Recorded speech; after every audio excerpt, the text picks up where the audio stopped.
आपने मुझे ये भी सिखाया कि किस तरह से औरतों से बर्ताव करना चाहिए, किस तरह बात करनी चाहिए। अब इतना सब कुछ आपने सिखाया है तो आपको धन्यवाद कहना तो बनता है ना। मैं बस यही कहना चाहता था, इसीलिए हम दोनों आ गए। आप इतना टाइम हमारे साथ रही हैं, किसी रिश्ते के नाते आपको हमारा थैंक यू। मुझे पता है, मैं खूब नखरे दिखाती थी आपके यहाँ। 5 स्टार से खाना मंगवाती थी, कहती थी कि ये चाहिए, कभी वो चाहिए। काफी रूडली बिहेव किया है मैंने आपके साथ। पता है क्यों?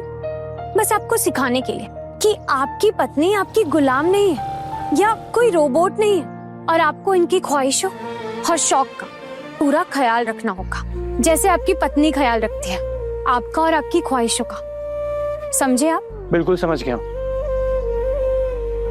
अब ये पोल्टू ना कभी भी अपनी पत्नी को दुख नहीं देगा, सब कुछ समझ गया है। और आपके परिवार में जितने भी लोग हैं ना, उनका जरा भी हक नहीं बनता है इनको नीचा दिखाए बात बात पर। ये भी तो गलत है ना। बिल्कुल सही कह रही हैं आप, मैं जानता हूँ ये बिल्कुल गलत है। जब जानते थे तो कभी भी इसके खिलाफ आवाज क्यों नहीं उठाई? तब क्या है ना, वो आदमी अलग था। आज अचानक पूरी तरह बदल गए, और वो भी सिर्फ एक ही दिन में। मुझे मेरी गलतियों का एहसास है और मैं ये बात समझ गया हूं कि बदलना बहुत जरूरी है। अब मैं आपसे वादा करता हूं कि अब मैं दोबारा अपनी पारो को ना कोई दुख नहीं दूंगा। बस अगर ये मुझे माफ कर दे तो, और आप तो उसके साथ टच में रहेंगी, आप इसे कांटेक्ट करेंगी ना, तो पूछिएगा इससे कि मैं इसको खुश रख पाता हूं या नहीं। सब खुश रहना चाहते हैं ऐसा किसने कहा? कुछ लोग सिर्फ सुखी रहना चाहते हैं, ऐसा भी तो हो सकता है ना। खुश रहने से ज्यादा अच्छा तो सुकून और शांति से रहना होता है। आप लोग सुखी रहिए और खुश भी, मैं बस यही चाहती हूँ। अच्छा,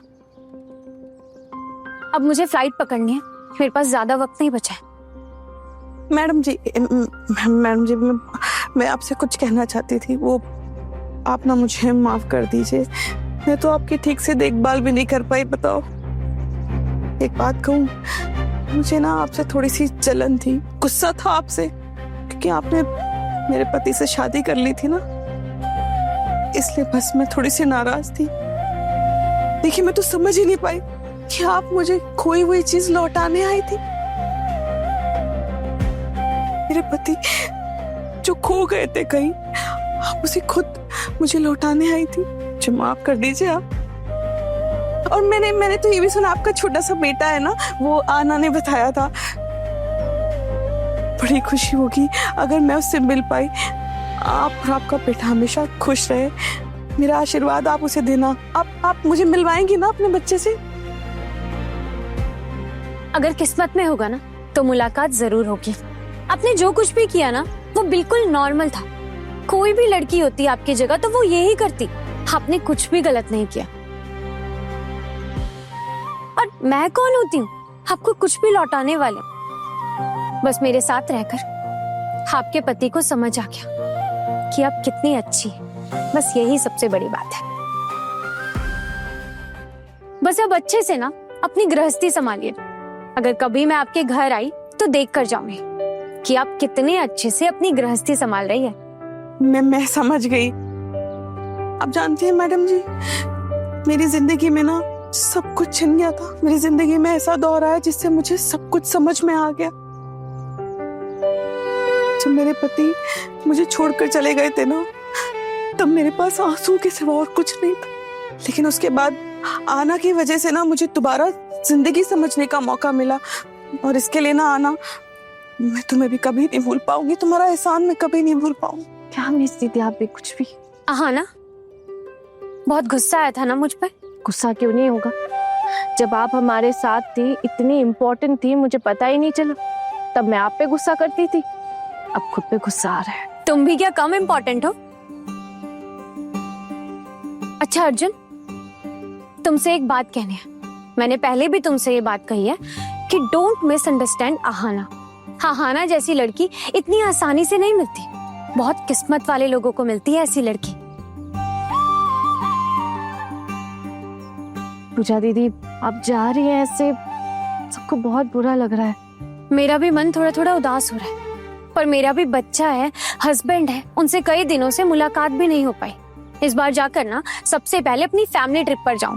मेरे हस्बैंड ने सब अरेंजमेंट कर रखा है, ऑफिशियली रिपोर्ट सबमिट करके बस 1-2 दिन में ना हम लोग निकल पड़ेंगे।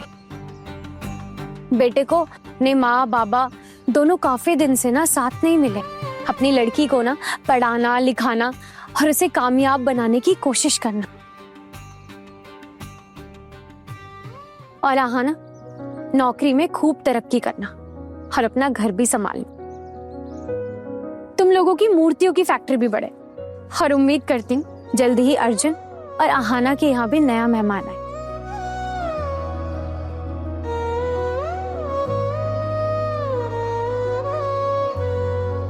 वैसे हमें ना दोबारा मिलना ही होगा। अगर किस्मत में लिखा होगा ना तो जरूर मुलाकात होगी, कोई रोक नहीं पाएगा।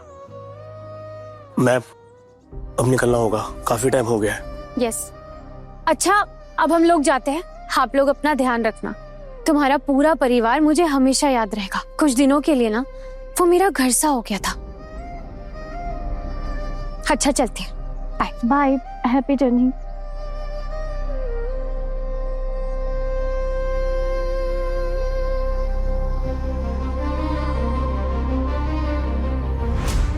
जाते वक्त ना तुम सब लोगों को ऐसे आंसुओं के साथ देखकर मेरा जाने का मन नहीं कर रहा है। हरे चेहरे पर मुस्कान होनी चाहिए, आंखों में आंसू क्यों है? मुझे देखो, क्या तुम्हें मुझे देखकर लग रहा है कि मैं रो रही हूँ? नहीं ना। अगर मिलना नहीं होगा तो क्या इंसान दिल से दूर हो जाता है? Don't cry. और ये रोना धोना ना ये मुझे बिल्कुल भी नहीं पसंद, ठीक है? सो अब खुश रहना तुम सब।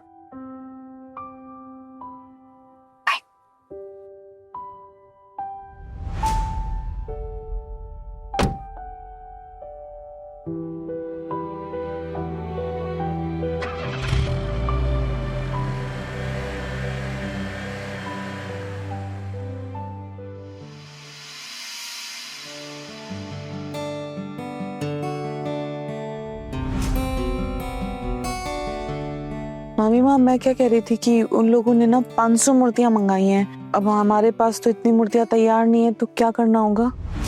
अरे नहीं है तो तैयार कर देंगे। ऐसे हाथ पैर फैलाकर बैठने से तो काम नहीं होने वाला ना।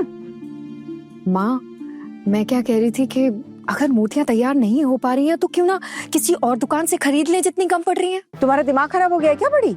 अरे हमारा काम हमारी पहचान है, हमारे अपने हाथ से बनी हुई कारीगरी, वही तो लोगों को पसंद है। आज ये बात कह दी सो कह दी, आइंदा ये बात मुंह पर भी मत लाना। अगर हम अपने काम की तारीफ नहीं करेंगे तो कौन और करेगा? बिल्कुल सही कहा आपने बड़ी माँ, हमारी मूर्तियों की ना बात ही कुछ अलग है। लोग तो तारीफ करते करते भी नहीं थकते। लेकिन हाँ, हम लोगों को ना कुछ लोग और रखने पड़ेंगे, वरना ये ऑर्डर तो हम पूरा ही नहीं कर पाएंगे, है ना?